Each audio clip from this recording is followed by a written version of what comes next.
ఆదిలాబాద్ జిల్లా బోధ్ మండల కేంద్రంలోని సైనిక గణేష్ మండపం వద్ద మాజీ ఎంపీటీసీ షేక్ నాజర్ అహ్మద్ అన్నదానం చేసి మత సామరస్యాన్ని చాటుకున్నారు. ఈ కార్యక్రమానికి బోధ్ వ్యవసాయ మార్కెట్ కమిటీ చైర్మన్ బొడ్డో గంగారెడ్డి, ఆత్మ చైర్మన్ గార్ల రాజు యాదవ్లు హాజరయ్యారు. బోధ్లో గణేష్ ఉత్సవాలు కానీ, బక్రీద్ కానీ, మొహరం కానీ ఇలా ఏ పండుగ అయినా అందరూ కలిసి అన్ని మతాల ప్రజలను కలిసి చేసుకుంటామని వారు తెలిపారు. గణేష్ మండపం వద్ద అన్నదానం కార్యక్రమాన్ని ఏర్పాటు చేయడం ఆనందంగా ఉందని అన్నారు.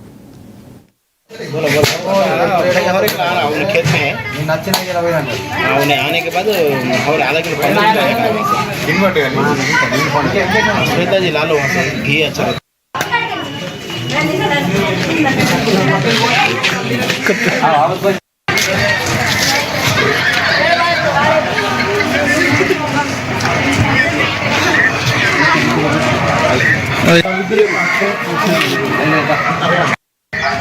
అన్నదాన కార్యక్రమం ఇచ్చిన దానికి నాకు చాలా సంతోషంగా ఉంది.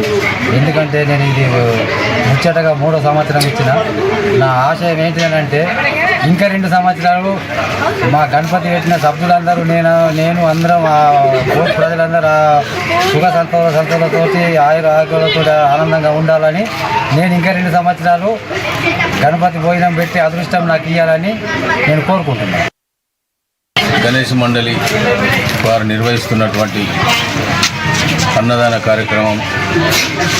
కార్యక్రమాన్ని చేపట్టినటువంటి షేక్ నాజర్ గారు, మరి అదేవిధంగా నాతో పాటు విచ్చేసిన ఏఎంసీ చైర్మన్ గంగారెడ్డి గారు, రాబూత్ గారు, యూసుఫ్ గారు, దాస్ గారు, మరి సంతోష్ గారు, మరి ఈ అప్ప గారు, మరి అదేవిధంగా ఈ సైనిక్స్ యూత్ సభ్యులు, మరియు అందరికీ వినాయక చవితి శుభాకాంక్షలు తెలియజేస్తూ, రేపు రానున్న రోజుల్లో బోత్ నియోజకవర్గంలో బోత్ పట్టణానికి ఎటువంటి విఘ్నాలు జరగకుండా ఆ విఘ్నేశ్వరుడు మరి మనల్ని అందరినీ కాపాడాలని, రైతులకు వ్యాపారస్తులందరికీ కూడా పాడి పంటలకు తులతూగుతూ మరి రేపు రానున్న రోజుల్లో మన బోత్ పట్టణంలోని ప్రజలందరూ ఆయురారోగ్యాలతోటి మంచి మనసుతోటి మరి ఉంచాలని ఆ విఘ్నేశ్వరుణ్ణి మా కాంగ్రెస్ పార్టీ తరఫున